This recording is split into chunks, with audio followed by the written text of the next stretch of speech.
নমস্কার বন্ধুরা, আজকে আমি আপনাদের সাথে একটা শেয়ার করছি। সকালের জলখাবারও বলতে পারেন, টিফিন বলতে পারেন, এমনকি যারা ডায়েট করেন তাদের রেসিপিও বলতে পারেন।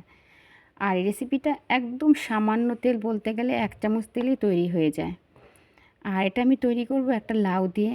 আর ছোট থেকে বড় কেউ খেয়ে বলতে পারবে না এটা যে লাউ থেকে তৈরি করা হয়েছে, আপনি যদি না বলেন।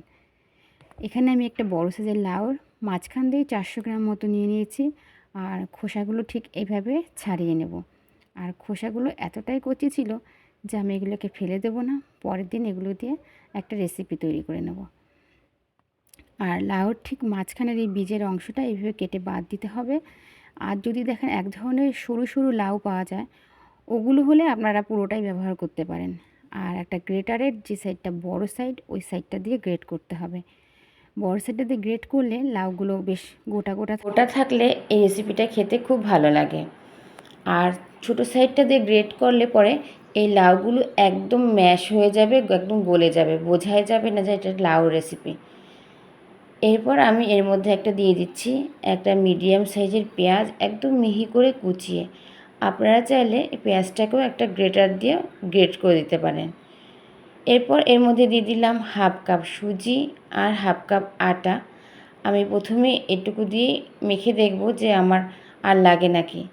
এরপর স্বাদ অনুসারে নুন, চিনি আর একটু সামান্য জোয়ান আমি হাত দিয়ে এইভাবে ডলে দেব। আর জোয়ান আমাদের হজমের পক্ষে খুবই ভালো।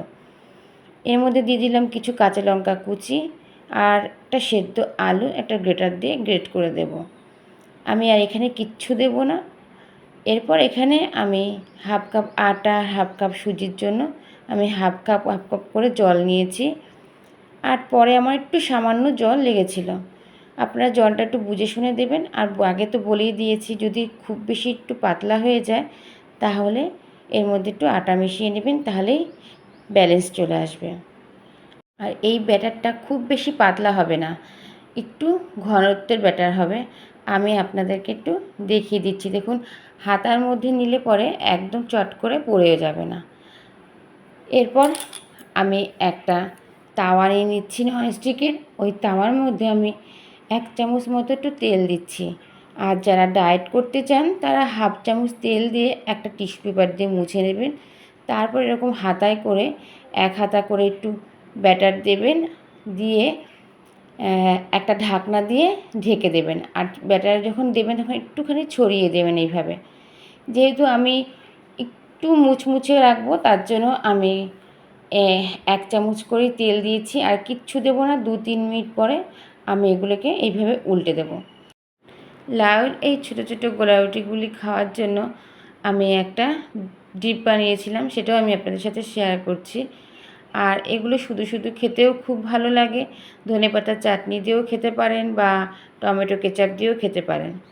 এইভাবে আমি সমস্ত লাউয়ের এই ছোটো ছোটো প্যানকেক বা গোলারুটি যাই বলুন না কেন আমি বানিয়ে নেব। আর বেশি সময় লাগে না, হাতে যদি 10 মিনিট সময় থাকে আপনারা বানিয়ে নেবেন। আর খেতে খুবই সুস্বাদু হয়। বানিয়ে আমাকে কমেন্ট করে জানাবেন রেসিপিটা আপনাদের কেমন লেগেছে। এরপর আমি সেই যে ডিপটার জন্য নিয়ে নিলাম 2 চামচ মেয়োনিজ আর 3 চামচ মতো টমেটো কেচাপ। আর এর সাথে একটু লাল লঙ্কার গুঁড়ো দেবো, দিয়ে বেশ ভালোভাবে ফেটিয়ে নেব। তৈরি হয়ে গেল আমাদের এই গোলারুটির জন্য একটা ডিপ। আর এটাতে খেতে খুবই স্বাদ হয়েছিল। আপনারা চাইলে ছোটো বাচ্চাদের স্কুলে টিফিনেও দিতে পারেন। আমি তো আমার মেয়ের স্কুলে টিফিন বক্সে দিয়েছিলাম। আর ও আমাকে এসে বলেছিল, মা এটা খেতে খুব স্বাদ হয়েছে।